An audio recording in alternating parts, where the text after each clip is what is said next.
Good afternoon guys. And ito pala yung isa nating tuti project. Papakita ko lang, mabilisan lang. Maliliyan yan. Ito yung Yamaha Jug Artistic.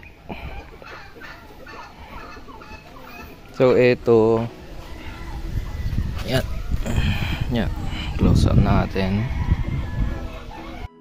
So ito no, yan. Bale ito nakuha natin sa ating dating tropa,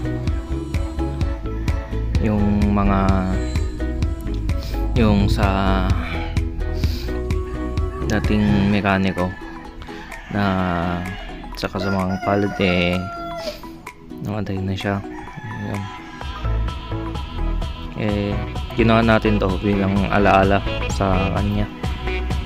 Ito is for gifts na kasi kami naman yung tipong hindi gaano nagbebenta, lalo kung may sentimental value yung isang unit. So quick review lang dito sa ating munting alaga ngayon. So ito yung mga Jug Artistic. Ito all working yan, all working,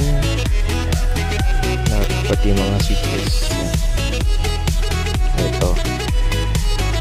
Ito kasi nakuha sa Ilocos, I think Japan surplus. So yun po, meron pa yung mga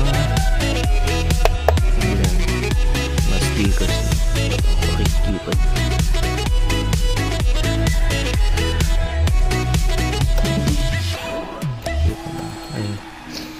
Ewan ko kung, ay hindi na yata pala, aftermarket na yung key, duplicate na yan. Pero working yan lahat. Then stock throttle, working yan. Ito napalitan na noon ng clear na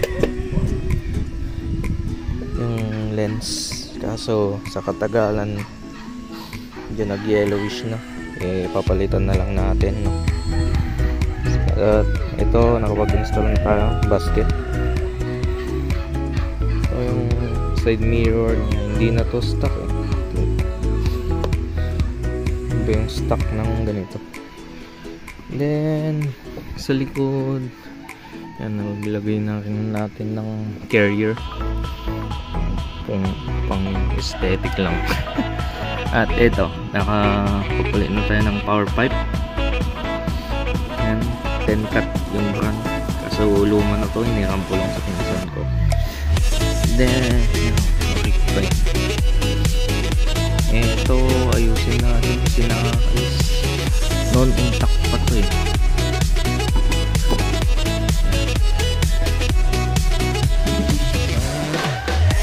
Ito napapalitan na, kaso na walang pusa, tama, napapalitan na rin natin yan. Ito nung nakuha na natin, pinapalitan na natin ng gulong. Nakuha lang natin to sa Shopee at 400 pesos yan, no? Pang e-bike, size 3.0 by 10. Stock pa yan guys, stock ring, stock mags, tubeless na rin. At eto, stock pa rin yung shocks, battery, masira na yung case Ito ba, intact natin yan. Palitan na rin yung tail light, clear, stock. Bali ito guys, all stock, di pa nabubuksan sabi nila, pang company sealed pa daw, kasi sabi nung dating may-ari nung bago nung binili, yung bago nakuha sa Ilocos noon, di pa nabubuksan kasi alagang alaga daw. At dito sa likod nakapagpalit na tayo ng gulong, beast tires, beast flash na size 90/90. Pinalitan na natin yung gulong kasi medyo may kadulasan na, tsaka parang nagbo-bounce kapag nag-rotate. So guys, konting andar lang kasi nalis yung tutti hose nya, naka-premix lang, konti lang na try natin andar.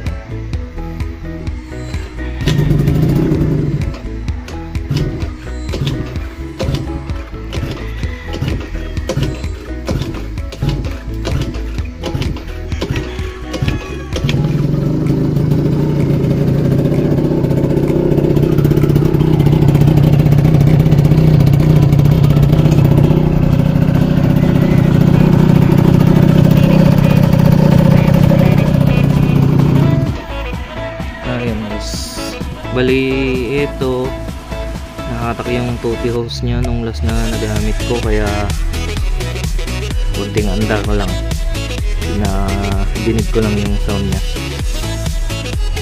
At yun nga guys, ayusin ko muna bago, tas try natin test run. Bali ito magiging project natin, restore or modify. Ewan ko pa kung anong plano.